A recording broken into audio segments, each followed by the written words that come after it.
आज हम बनाएंगे चीज कॉर्न परांठा।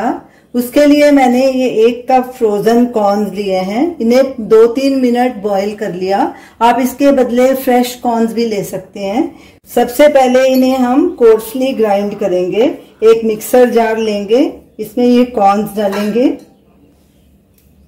और साथ में ये 1 हरी मिर्च भी डाल देंगे। अगर आप बच्चों के लिए बना रहे हैं तो हरी मिर्च स्किप भी कर सकते हैं। ये बच्चों के टिफिन के लिए ये परांठा बहुत टेस्टी लगेगा बच्चों को। आप इसे नाश्ते में भी बना सकते हैं। कॉर्न्स को हमने 1-2 पल्स में ग्राइंड कर लिया है। ये देखिए, ऐसे इसे दरदरा ग्राइंड करना है, स्मूथ पेस्ट नहीं बनाना। हमने इसमें पानी बिल्कुल नहीं डाला। अब इसे एक बोल में डाल लेंगे। ये मैंने 2 क्यूब्स चीज के लिए हैं, इन्हें भी ग्रेट करके डाल देंगे। अब इसमें नमक डालेंगे स्वाद अनुसार। ये 1/2 टीस्पून से थोड़ा कम है क्योंकि चीज में भी नमक होता है। 1 teaspoon chilli flakes, 1/2 teaspoon oregano,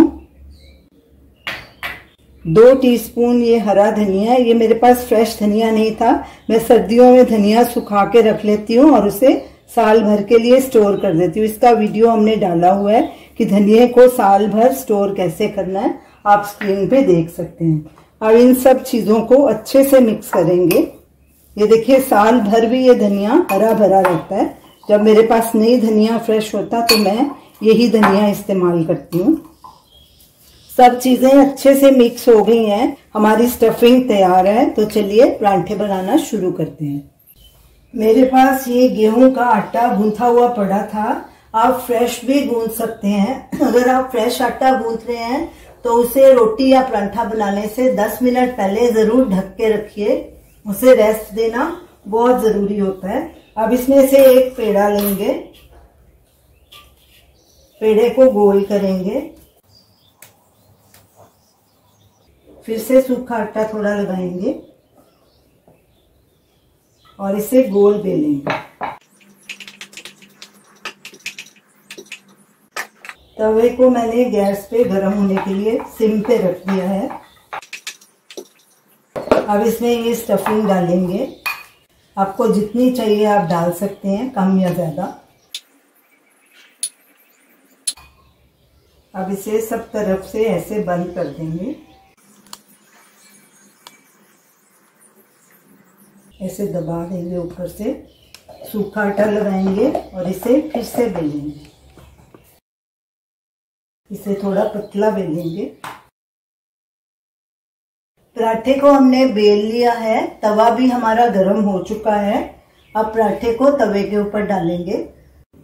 पराठे को हमने बेल लिया है, तवा भी गर्म हो चुका है, उसके ऊपर थोड़ा ऑयल भी डाल दिया। अब पराठे को तवे पे डालेंगे और एक साइड को पकने देंगे, फिर इसे पलटी करेंगे। गैस को हमने मीडियम पे रखा है। अब साइड पलटी करेंगे और दूसरी साइड भी ऐसे ही सेक लेंगे।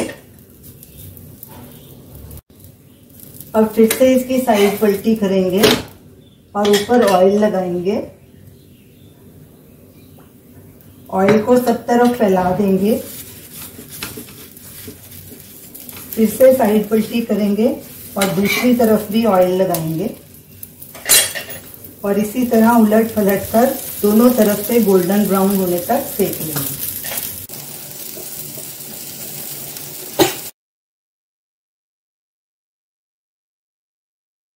पराठा दोनों तरफ से अच्छे से गोल्डन ब्राउन हो चुका है। अब इसे एक प्लेट में डालेंगे और इसी तरह दूसरा परांठा भी सेक लेंगे। हमारा चीज कॉर्न परांठा तैयार है। इसे आप बच्चों के टिफिन में भी दे सकते हैं और नाश्ते में भी बना के खाइए। ये परांठा बहुत ही टेस्टी लगेगा। इसे हमने हरी चटनी के साथ सर्व किया है। आप इस पराठे को जरूर ट्राई कीजिए और हमें अपना फीडबैक दीजिए और हमें बताइए कि आपको ये हमारी रेसिपी कैसी लगी। हमारे वीडियो को लाइक कीजिए, शेयर कीजिए, हमारे चैनल को सब्सक्राइब कीजिए। Thanks for watching.